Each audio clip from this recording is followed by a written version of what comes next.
Tonight we're going to explore the enigma of the Great Pyramid with Dr. Courtney Brown. The Great Pyramid of Giza, sometimes called the Pyramid of Khufu or Cheops Pyramid, is truly one of the most amazing mysteries on Earth. It is huge, and it was built with gigantic stone blocks that seem nearly impossible to cut, transport, and assemble even today on such a massive scale. And we're going to talk about that with Dr. Courtney Brown. And this is part of his Farsight Institute using remote viewing data collected by two of the most accomplished military-grade remote viewers of the day. And a little bit about Courtney Brown, Ph.D. He's a mathematician and social scientist who teaches in the Department of Political Sciences at Emory University in Atlanta, Georgia. And Dr. Brown is a director and founder of the Farsight Institute, a nonprofit research and educational organization dedicated to the study of phenomenon of non-local consciousness known as remote viewing. Be sure and visit his website, Courtney Brown, and Courtney is COURTNEY Brown.com. And let me see if I can get him on the phone here. Hi, Courtney. How are you? I am here, and I want to thank you so much, Betsy, for inviting me on your show. Yes. We had a little late start, but at least we made it, didn't we? Well, these types of shows with these types of subject matters literally are not available in the mainstream news, and we are dealing with our own version of technology that allows you to make these programs. So people in your audience, I'm sure, are forgiving of little technical glitches when they realize that you can't get this information anywhere else. That's right, absolutely. Well, let's begin with, because you certainly have some controversial information about the pyramids by your remote viewers, but for people that don't really know a lot about remote viewing, can you give us a little brief history about what it is and how you became involved in this project? Sure. Well, this remote viewing is a mental procedure. It's a lot of people would like to use the word psychic, but we don't like to use the word psychic because the remote viewing procedures that are used are very highly structured, and they are the procedures that were developed by the United States military and used for espionage purposes, or procedures that are derivative of those methodologies. And I am the director of the Farsight Institute. That's FARSIGHT, like seeing far. .org, because we are a nonprofit. And it is the largest and only venue where you have these full-blown scientific projects using remote viewing to investigate the nature of non-local thought. That means thought that's not just in your brain, but also extends through time and space. And also scientific experiments involving the nature of reality. But in addition, we have explorations or investigations using remote viewing into interesting topics. In this case, the origins of the Great Pyramid of Giza, how it was actually built. I started my interest in remote viewing in the mid-1990s, early 1990s actually, and I developed the institute as literally a place where research into this phenomenon could go on. I do not do this at the university that I work at. I'm an applied mathematician at the university working in the social science program. So that is very typical because remote viewing is not taught in any university. So there needed to be another place where it could be investigated. The research could be investigated. Since remote viewing became unclassified and the program was released from the military and in the mid-1990s, a great many people have been taught the basics of remote viewing. However, a few people have become really, really good at remote viewing. I mean, really, really good. And what we have been doing at the Farsight Institute is working with those people in these projects. And this is the best project we've ever had. We've had some really really unusual projects, and each one has been a showstopper, really great. But this is the best so far, and each one gets better, so we're assuming that the next one will be even better. But basically what it is, we have two viewers. One is Daz Smith, who uses a type of methodology called CRV, or controlled remote viewing. And that was a method that was developed by the U.S. military and used in the Defense Intelligence Agency, the DIA, and in an official program that was closed down in November of 1995. Everyone that I know and respect suggests that the military immediately opened up a new project, and in fact remote viewing is going on in the military much bigger and better today than it was ever, and the stories I've heard of what they're doing is really interesting. The other remote viewer that we're working with in this project is Dick Allgaier, and Dick Allgaier was a celebrity newscaster in Hawaii for 30 years. And he uses a form of remote viewing. He's actually studied all the forms of remote viewing, but he uses a form of remote viewing known as HRVG, for Hawaii Remote Viewers Guild procedures. And those procedures were taught to him by Glenn Wheaton, who came out of Special Forces Intelligence.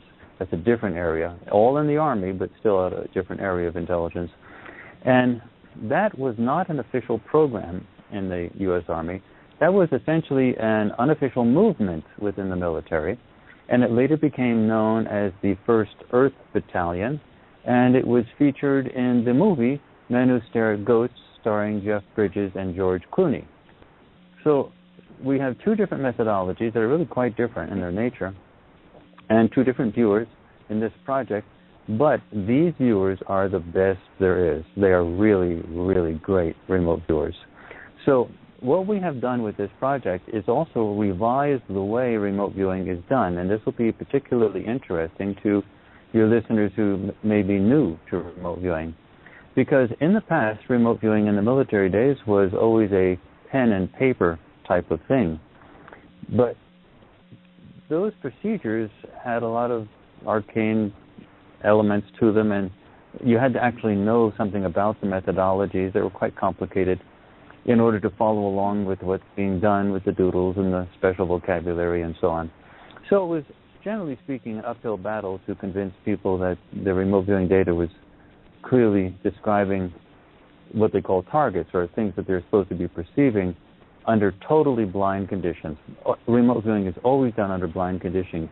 The remote viewer is never told anything about the target. They're only given a non-leading email saying there is a target, remote view it, end of story. So interesting. It's not like a natural psychic where you would go into a natural psychic and say, I want to know about something X, Y, and Z. Because they see you, nothing's blind about it. They're asking you the questions. So none of that goes on with remote viewing. With remote viewing, they don't even see your face or hear your voice. And they just get an email saying there's a target, remote view it. End of story. They go into a room an hour later, come out with like 10 to 20 pages of detailed data. But the problem was, even though some of the sessions were spectacular, and to anyone who knows anything about the remote viewing methodologies, it was proof that remote viewing is a real phenomenon, to the average person it's always an uphill battle because there's always this nomenclature, special vocabulary, doodles, and things like that. So what happened is these two remote viewers, the best on the planet, Dick Allgaier and Daz Smith, they independently trained to be able to do their sessions live on video, and this is important, Betsy, in a theatrically interesting manner. So it's not that they're boring like watching the grass grow. They're in front of the camera, facing the camera, animated, talking about what's going on, and they draw really well. Dick Allgaier is a really good drawer, so his drawings of perspective and things really look great. Daz Smith is a professional graphics artist, so his drawings are great. They're spectacular. So when he draws the great blocks that were used in the construction of the pyramid, you clearly see they're great blocks. He draws them perfectly.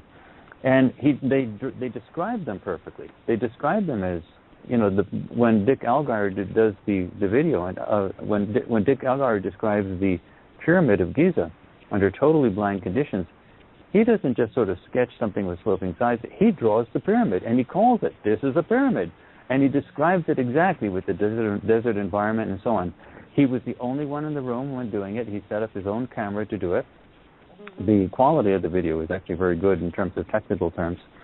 And basically what happens is that you can't watch that and not realize that the remote viewing phenomenon is real, because the descriptions are so over the top, obviously clear. And so you don't have to know anything about the methodologies, the terminology, the special procedures, because he's just facing you in the camera and then turning to the whiteboard, standing up and drawing what he's perceiving. And the descriptions are as good as if he was there with his own physical eyes and saw them. So it's that good. And so when Daz Smith describes the movement of the blocks, his descriptions of those blocks and the people around them fit exactly what we know about the pyramid. In terms of even the skin color of the people, the clothing that they're wearing, and the fact that they're moving these huge stone blocks or working with these huge stone blocks, describing them both in terms of shape, size, weight. I mean, it's absolutely unambiguous. And, Daz's descriptions of the pyramid itself, of course, are perfect, with perfect drawings and so on. So this takes the reality of remote viewing to a completely new level. So that's why we said that this was the most important project we ever did, because it's not just that we've discovered something about how the pyramids were built, but the verifiable components of these data, the parts that are unambiguously real, such as the pyramid, the stone blocks, the elements of the targets that they were supposed to perceive that we actually know on the ground are there, they were perfect. So any reasonable person can look at this and say, wow, this is jaw-dropping. Remote viewing is real. And the implications of that are spectacular. Wow, that's really interesting. Wow, I'm just amazed. Now, is the military still using remote viewing, or has that ended? My understanding is, officially, if they ever released that officially, they would close it down immediately, say there was some rogue general that did it, don't know how it ever happened, promised never to do it again, and they would start it up immediately again in another black project. So officially, nobody knows. But unofficially, I have heard stories that are just amazing with regard to the things that they're experimenting with and trying. They're actually interested in using this operationally on the battlefield. And so, they're doing things that we would never do because we're a civilian. We're totally civilian. Right. And, we have had the military guys on our board of directors. In fact, they're still on our board of directors as emeritus members. They're retired now. But, so we've been working with the military guys closely. But the point is, and they're great. They're smart and they're clever. They're very good and so on. But the point is the active military program is doing things that we would never. We have no interest in using remote viewing in military operations. We have an interest in using remote viewing for civilian purposes, for exploration, for understanding the human condition, to advance the state of consciousness for the planet, the situation we are as in terms of humankind. So we're not interested at all in killing enemies. I don't blame you, not at all. But now, with Egypt in the Great Pyramid, I know there's just so many theories about it, the age of it, just so many conflicting, Yeah, actually, the theories are right. And everything. The theories are right off the scale, and they are. I have to be honest with you, Betsy, about one thing that I wish I didn't have to be honest with you about, but I'm going to confess, as I've confessed consistently about these things, is that when I actually started this Great Pyramid of Giza project, I was actually expecting this to be a normal archaeological type of site, and I was expecting to find some innovations for how the Great Pyramids were done. But I actually sort of bought the mainstream archaeological ideas. And it wasn't until the data came in that I looked more closely and I said, what the heck? What was I thinking? I started to actually think about these mainstream archaeological ideas and to realize how crazy they are. And then I realized, if this happens to me, what is the average person going to think? I'm supposed to be a professor who, thinks these things through. I was actually sort of not questioning the original archaeological ideas. But now listen to this. Those archaeologists are basically saying that a bunch of people running around in loincloths and having camels cut and having stone tools. I mean, having tools that were no harder than copper hammers and chisels, which is a very soft metal. Went to quarries 500 miles away from Giza, cut out granite stone blocks that are as big as a school bus, and they were 80 tons, and they did it the following way: by using their crude hammers and chisels to make a crack in the wall of the quarry. And then they put wood chips in there. I'm sorry, I have trouble laughing at this point, but they put wood chips in there and then sprayed water on the wood chips. The wood chips then expanded and cracked the stone blocks out of the wall of the mountain. I mean, that's what they're actually saying. Now, if you actually think that's even slightly reasonable, you go to some cliff face or something, take an afternoon off and go to some cliff face, find a crack, put some wood chips in there, and then put your canteen water on it and see if the mountain cracks open. I mean, it's so ridiculous. These are 80-ton stone blocks bigger than the size of a school bus, and they had to slice them on all four sides, plus slice them on the top and the bottom. You can't do that with wood chips. And the point is that even when you did that, the workmanship is perfect. When those things are assembled, the blocks themselves, you cannot even put a human hair in between them. It's perfect workmanship. You can't do that with wood chips. No, amazing. And then they said that the big stone blocks were carried or maybe put on some logs and rolled to the Nile River. Now give me a break. Right. You can't roll those 80-ton stone blocks on logs in the sand. The sand would the logs would go straight into the sand. You're not going to be able to roll those things. You'd have trouble moving those things today using, modern equipment.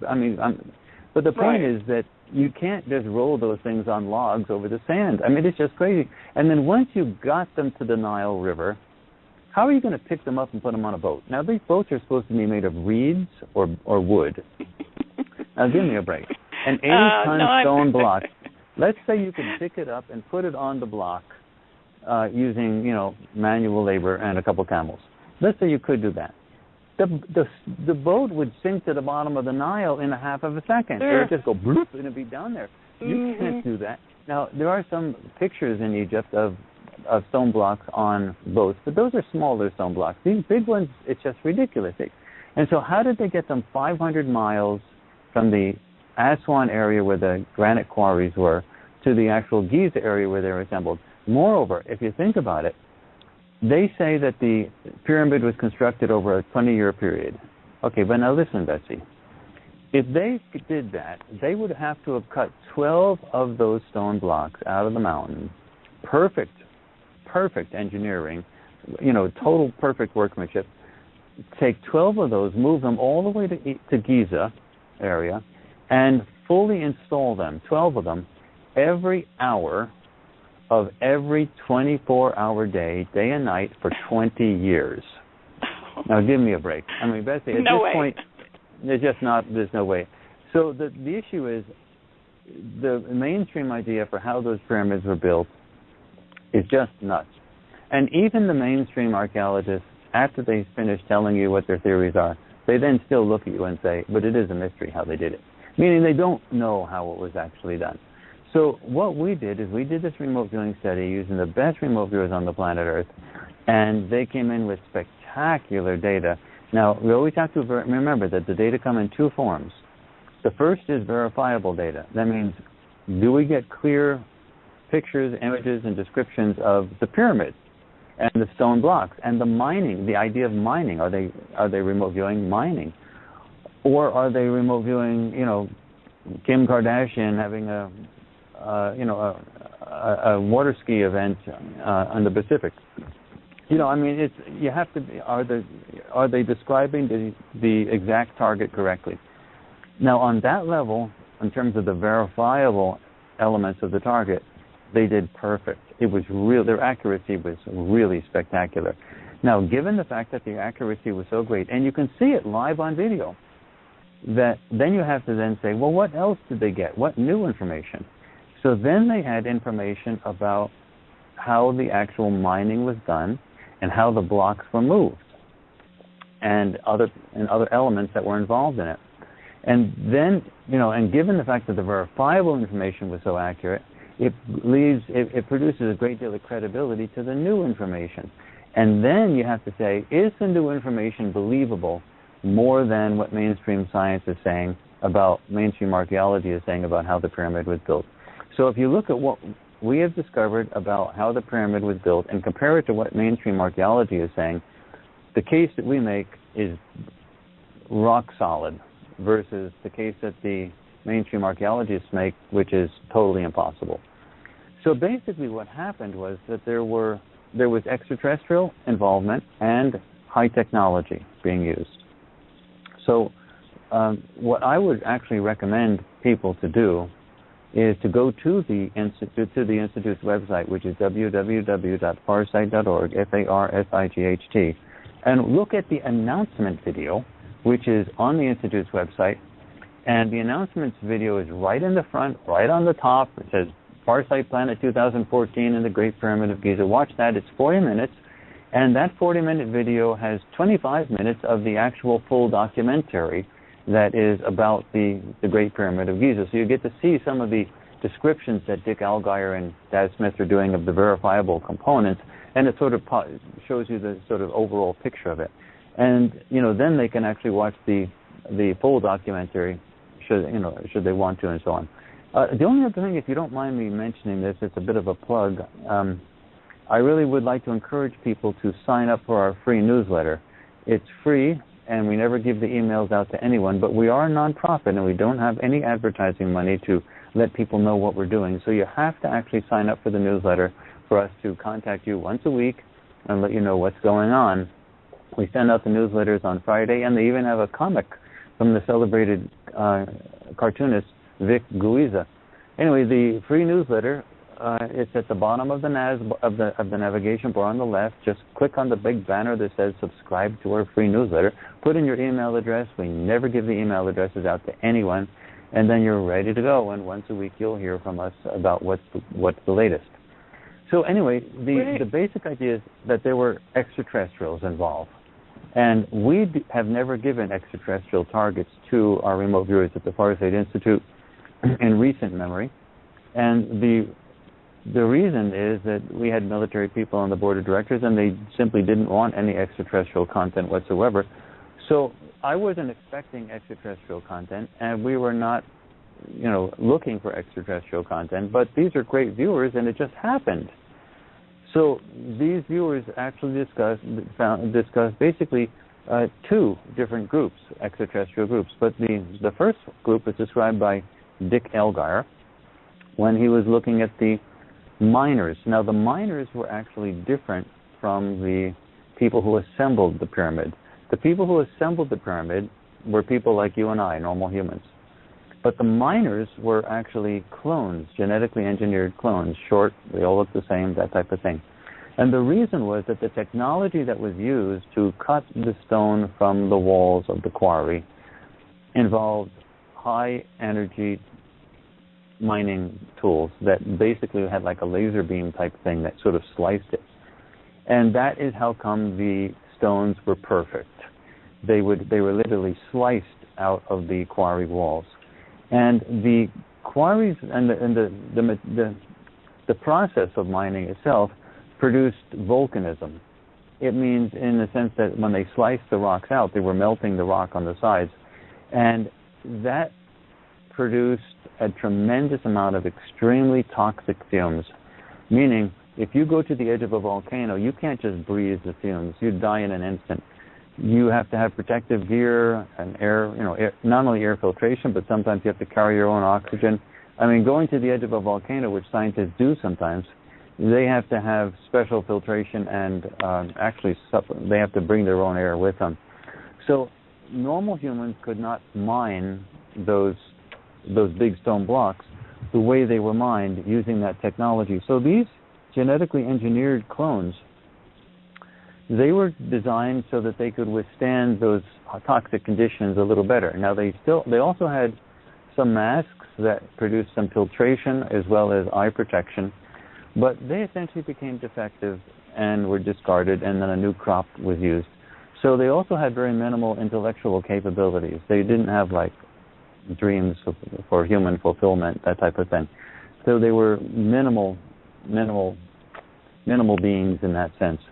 Anyway, so when Dick Algar found these clones, and it actually makes sense that if they were, the only way to cut those rocks is literally through the type of technology he described, and then you would in fact have to have genetically engineered people doing it because the air quality would be deathly. And so he then followed, and he said, well, this is interesting. So we followed the clones back to the place where they were built, and he found them as fetuses, and that's where he ran into his first extraterrestrial, which was what he called a praying mantis lady. Oh. And she was a caretaker and overseer. Now, many extraterrestrials have telepathic and perceptual capabilities that are more advanced or capable than humans.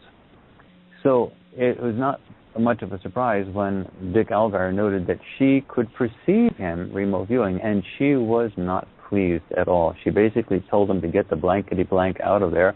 This is none of your business. Very interesting that you can do this, but not your business. Get out. So that was the praying mantis lady. To my knowledge, that's the first time a live interaction with a extraterrestrial of that nature was captured on video. It was not staged. We were not expecting it. It just happened, and the video camera happened to be on. So that by itself is worth watching the documentary. Anyway. Yes, it is. Yeah, and so basically what it seems to have happened, and we're sort of cutting to the chase here, is that these extraterrestrials essentially manipulated human society such that they produced a slave-master relationship. We don't have any images of extraterrestrials side by side with humans. So apparently it was done through manipulating, telepathic manipulations or whatever, but apparently it was done behind the scenes. And a slave-master relationship was developed. These projects of building the pyramids were constructed. And these pyramids, not just the Great Pyramid of Giza, but a global pyramid network was set up. Now, you have to understand that these pyramids are a mystery. That's all they ever were. They're just a pile of rocks. We love going to see them, and they're always so great when you walk. I've been there myself. I've walked through the passageways and gone into the chambers and so on. I mean, it was always great to do stuff like that. But the reality is they're just a pile of rocks, and they have absolutely no practical purpose whatsoever. So they are a mystery, and that's all they ever were. So this was a malevolent extraterrestrial group that essentially put humanity through an excruciating process of building this pile of rocks that caused a tremendous amount of death and suffering to build these things. And so the real question you have to ask is, what the heck for? And so, why did it happen? Well, in addition to building these projects, they also created a religion. So it's very much like, and this is me connecting the dots, it seems to me very much like a prison analogy, where people are in a prison and the guards come up and give them sledgehammers and say, go crack those rocks. And they crack the rocks all day. And at night, they're exhausted. Nothing good came out of cracking the rocks. They weren't used for any purpose. And then they're exhausted, but they're too exhausted to think themselves through things, to revolt or to escape. They just want to go to sleep. So it seems like that's really prison do work to build these pyramids. And in addition to that, when the pyramids are done, a religion is formed out of it. And though the pyramids they apparently were not just rock, they apparently were sort of high-tech devices, and they were able to channel earth energy, and that were sort of through ley line types of things. However, the ultimate result was in the channeling of this energy was not to uplift humanity. The ultimate result was to create a religion and to put on a light show, meaning when the pyramid was done and operational, fully operational, Dick Algar describes its use as like the Northern Lights times 100 to produce a light show. He also said it's sort of like a rock concert with a laser show at that, meaning it produced a visual display that was dazzling, but it didn't heat people's homes, it didn't put food on the table, it didn't give any shelter. It was to create a mystery, and that's all it ever did. So the real question is, why the heck did those extraterrestrials do that type of thing? That's the real mystery. Now, Courtney, can I ask you a quick question? Oh, please, go ahead. Real quick. I've watched several.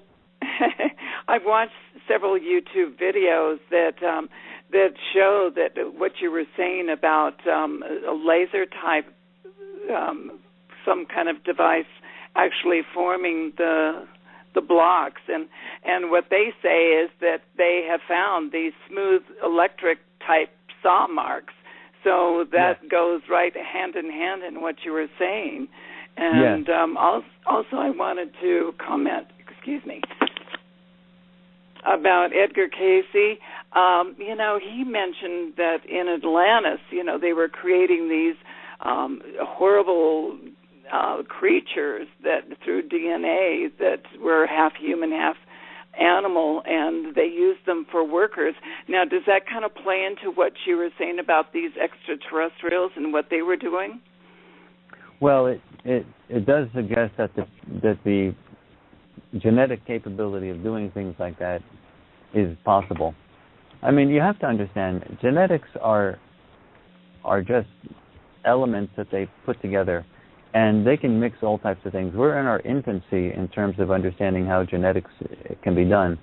But the idea of making people that are half animal, half people, that's not a far stretch. Because if you think about it, apes and humans share almost their entire DNA completely. And it's not hard to think that you can change something just by changing a little bit of the DNA. In fact, for example, one of the cures for cystic fibrosis that has been sought after is a genetic cure where they take a virus, like a special cold virus, and put the gene that's needed into the cold virus to cure cystic fibrosis.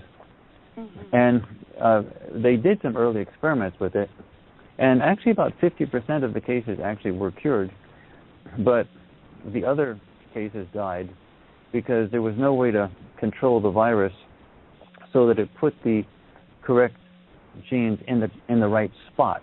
So if it put the gene in the right spot, the person would be cured. But if the virus put it in the wrong spot, they'd get leukemia and die of cancer. So they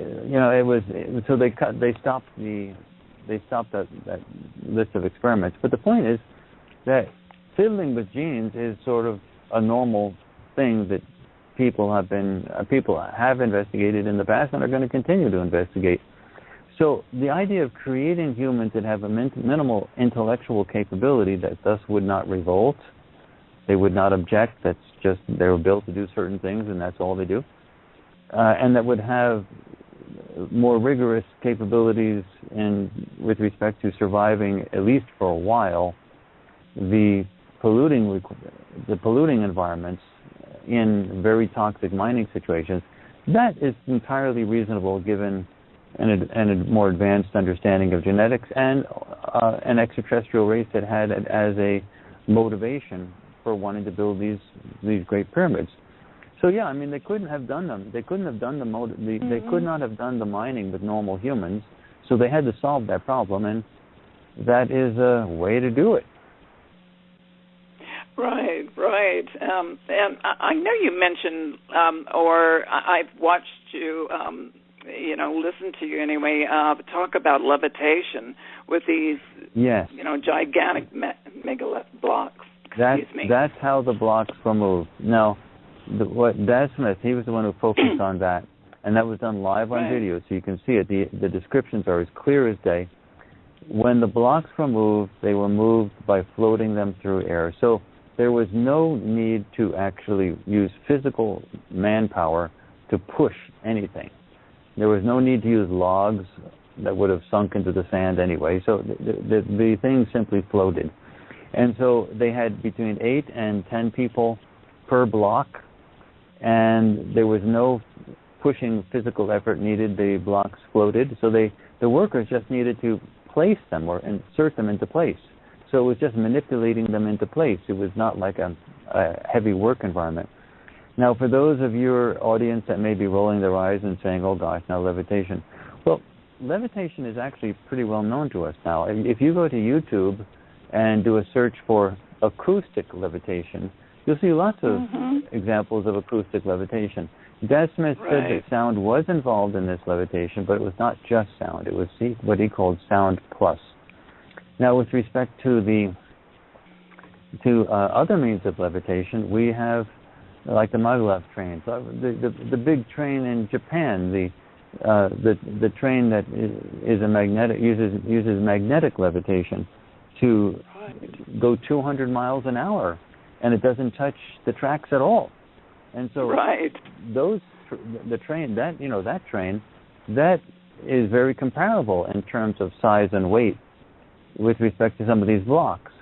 So we're talking about two different forms of levitation, which we know well enough, in fact, to move trains at 200 miles an hour. But we can assume that with a little bit more technology development, we'll know more about other means of levitation. Now, Dad Smith was very clear about this, that the human workers who were manipulating the stone blocks into place, they did not know how to,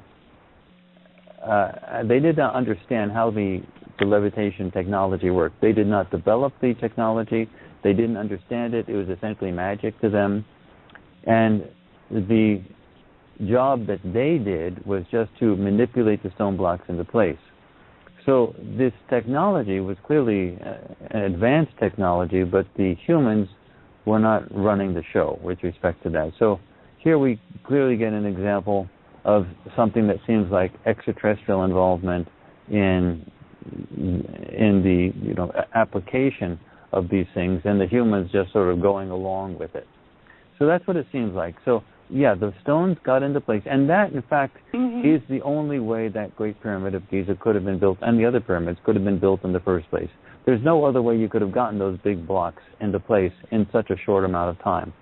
So, what we have discovered with this remote viewing project, in addition to showing remote viewing in a verifiable way, you also get new information that makes sense with respect to what we see on the ground. We actually see things on the ground that when we look at it and we look at the results that came in, and we say, yeah, that's the only way it could have been done. And the mainstream science ways, the methods that are being described by mainstream archaeology, that just simply doesn't match the facts on the ground. Right. Talking about levitation, I think about Coral Castle in Florida, which is just an enigma because no one knows how a 100-pound man who stood about 5 foot tall could move megalithic-type blocks and make his Coral Castle way back in, the early 20s, 30s back then. And, it's still a mystery. It's probably one of the 8 wonders of the world right now, and he says that he knew how the pyramids were built. What do you think of that? Well, it's a good question for a couple reasons. First of all, it is an odd castle. And second of all, it was built by this one guy. That does make it really a mystery. But it's a good question for another reason as well. We have found that it's very important for us to talk about things only that we know about. And that's a mystery that we don't know about. And so a lot of people ask me about other pyramids, not just the Coral Castle, but they ask me about the Bosnian pyramids, they ask me about the Peruvian pyramids, the Mexican pyramids, they ask me about ruins on the bottom of the ocean down near Puerto Rico and Cuba. Pyramids are apparently on the bottom of the ocean down there. And it's very important for us to say, we do this, we have so much information on so many interesting projects. People just assume that we know about all these things. The reality is, every single time we investigate any one of these projects, we ourselves are always flabbergasted with what we find. It's always so different from what we thought going in. But it makes sense in retrospect. When you actually look at what's being discovered and what actually happened, it does sort of, all the pieces sort of fit together. So it's one valuable lesson from this is for us to learn not to speak about things that we have not actually done a project on.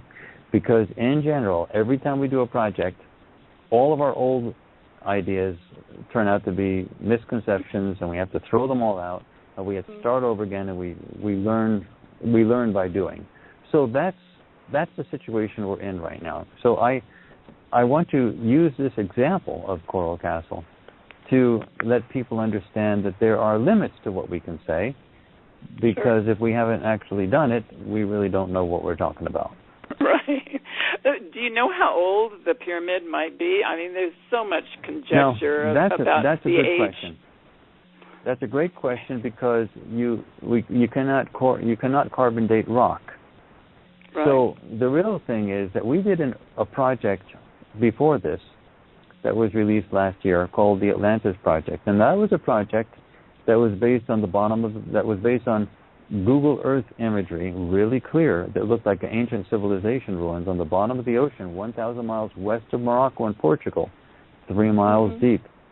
And we did a project on that called the Atlantis, the true story, and there's also a documentary for that as well. And when we did that project, we resolved that whole thing.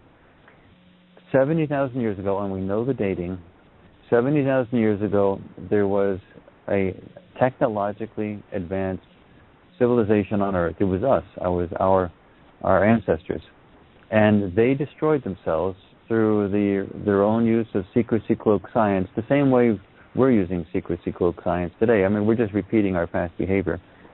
And what they basically did was they drilled a hole through the crust. Our planet is a very volatile planet. We have an 8,000-mile diameter ball of molten rock and an 8-mile thick crust on top of that, and we're living on top of the crust. This is a really volatile planet to live on. It's stable for a few thousand years, 3, 4, 10,000, 15,000 years, but eventually something happens and it really burps. Well, what they did is 70,000 years ago, they decided in a secrecy cloak science project to drill through the crust to see if they could get to the heat inside. And they thought they could control it. Now, we're not talking about a volcano that's based on a crack in the crust and a slow seeping through of lava. We're talking about something like the Lincoln and Holland tunnels combined, drill holes boring right through the crust into the molten lava. And when they did it, they blew it out. It was a huge explosion, way bigger than any atomic bomb that's ever gone off. And they did that in an area that's near New Zealand, off the east coast of Australia and New Zealand. And that is the thinnest crust on the planet and also the largest concentration of lava rock. And it also happens to be the exact, not the approximate, but the exact antipode for the anomaly that we studied that's on the bottom of the ocean. Now, the antipode is the exact opposite spot on the globe. Now, if they puncture the balloon and have a big blowout, you're going to get a dent somewhere else on the globe. Where will that dent be? That dent will be on the exact opposite spot, which is the antipode. That means that Europe does not end at Portugal 70,000 years ago. It extended at least 1,000 miles west of Portugal. So that whole section dropped. It sunk. And it's on the bottom of the ocean, and that's what we studied. We also studied some related anomalies down near Antarctica that were done at the same time. That's where the actual science project was being coordinated, down near Antarctica. But the actual drilling was off the coast of New Zealand. Now, we know the dating because we know when the explosion happened. Now, even mainstream science knows about that there was an explosion at that time. They like to think that it was Lake Toba volcano in Indonesia. They have the general area correct of the globe, but it wasn't north of Australia. It was to the east of Australia. And so they have the general area correct, but the specifics they got wrong. So why am I raising this with respect to the Great Pyramid of Giza? It's because when humans are allowed to develop in their own natural way, They build buildings like we have today, meaning the architecture that existed 70,000 years ago and that now lies in ruins on the bottom of the ocean, and also underneath the ice in Antarctica, is exactly like the type of architecture we have today. Boxes, skyscrapers, metal buildings, things like that. So, Betsy, if you were walking down one of the streets of Atlantis back in those days, you would have felt very much at home. Oh, you would have heard a different language, but you would have known you were on a Earth city that was normal. And sure. What happened with the pyramid project is that the pyramids were built using a different type of architecture. Humanity didn't develop on its own in its own natural way. Otherwise, you would have seen boxes like skyscrapers again. It was distorted. It was deviated from its normal growth. And you had this pyramid architecture.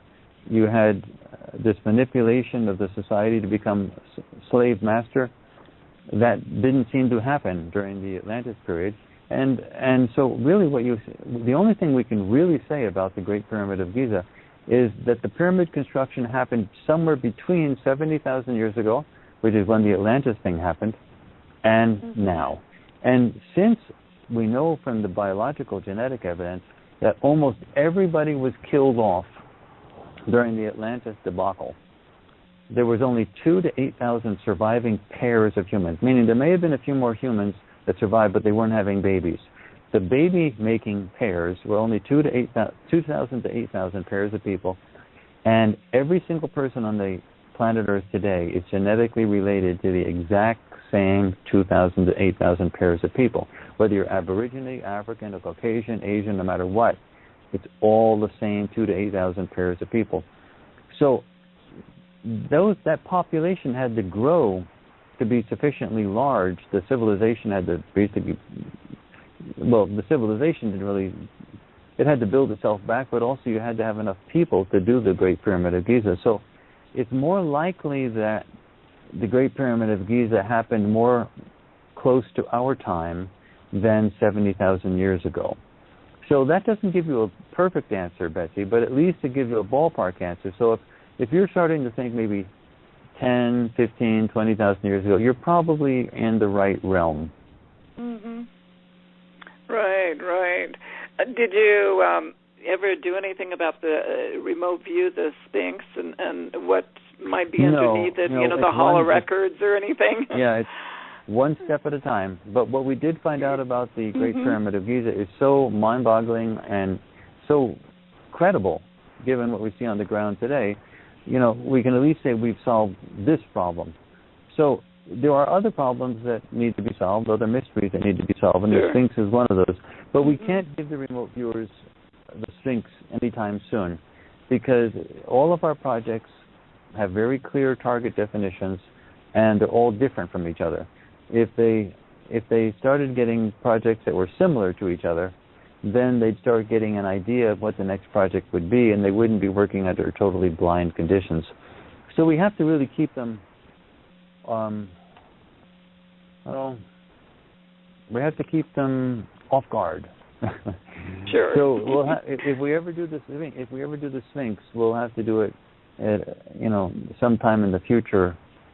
Oh, I hope you do. They're not expecting it.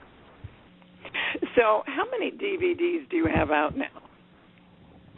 Well, actually, we offer these things two ways, both as video on demand for only $12 to rent per week or $15 to buy permanently, and that's through Vimeo. And Vimeo started this recently, last November, this video on demand process, and it's really good. That's the way most people get them.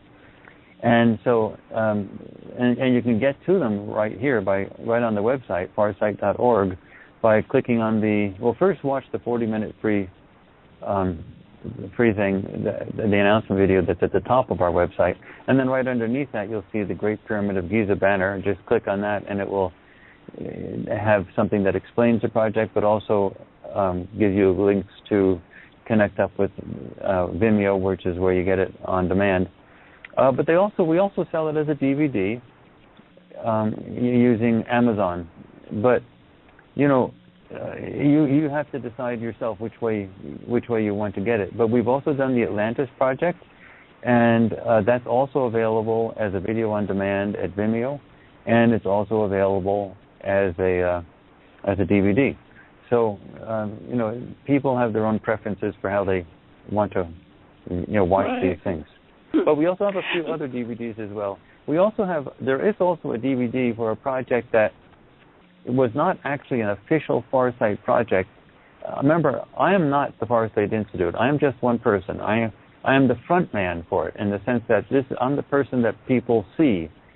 But we have a board of directors, and I have been voted down sometimes on the board of directors. So while I'm the director of the Farsight Institute, I don't run the whole show. And one of the projects that I wanted to have at the Farsight Institute was actually voted down, so it had to be released as a separate project. And that was on that was on the crucifixion of Jesus. So it's called Crucifixion Ruse.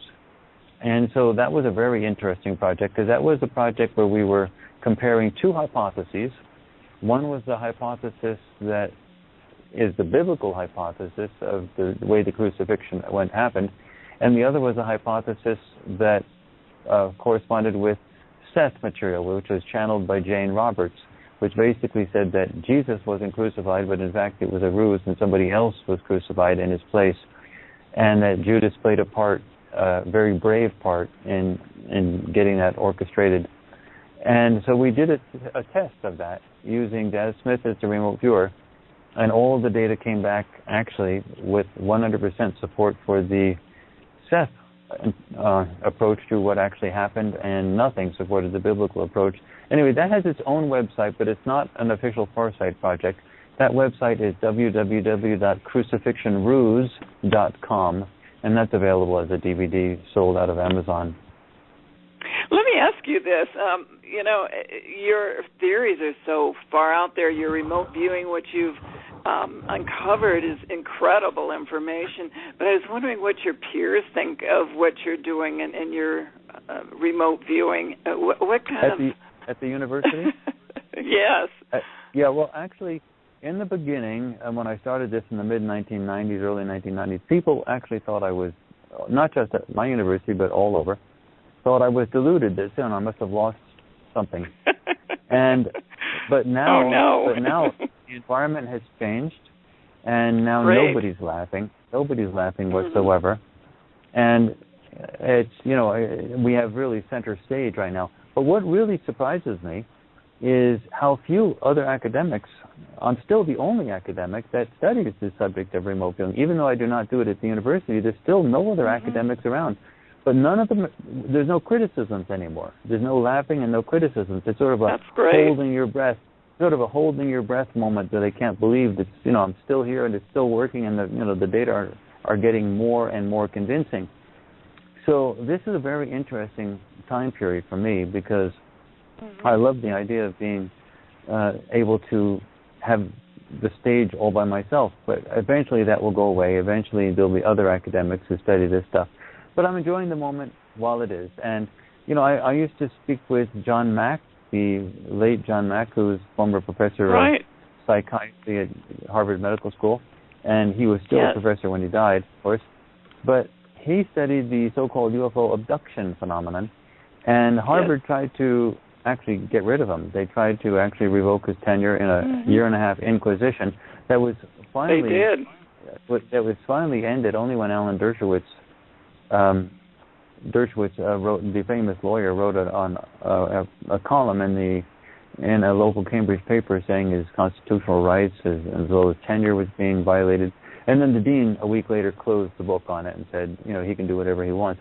Well, sometime after that, John Mack was talking with me, and he said, what's so amazing is that my Harvard colleagues aren't interested in this. I mean, it's so fascinating. Why are none of them actually interested in this type of phenomena? And that's the same situation with remote viewing.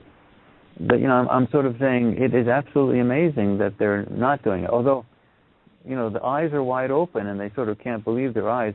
I guess it's sort of like you're told that a volcano right next door to you is going to blow up, and a lot of people just sort of stare at it and say, I can't believe it. They don't actually act. They just sort of say, I can't believe it. Well, I think it's good to keep an open mind right now about all the different things that are being uncovered. And I wanted to ask you, do you think there's going to be any disclosure about ETs in our future?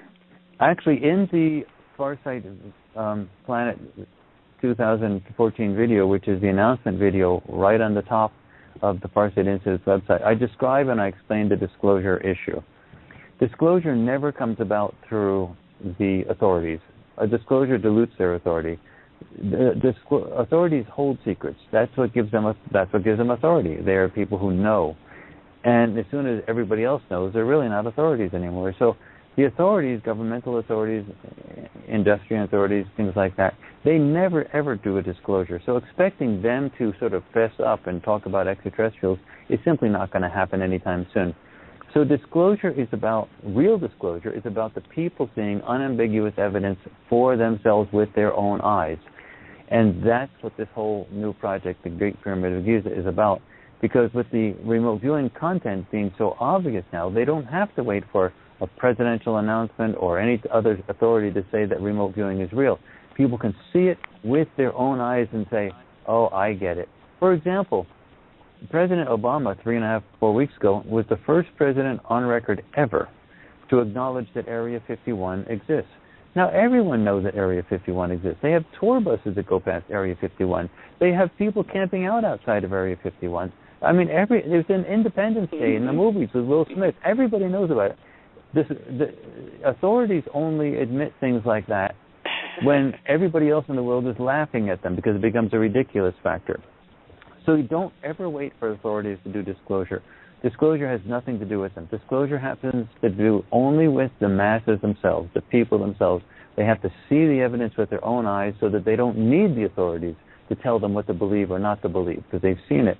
So the issue with regard to remote viewing is connected with also the issue with regard to extraterrestrials.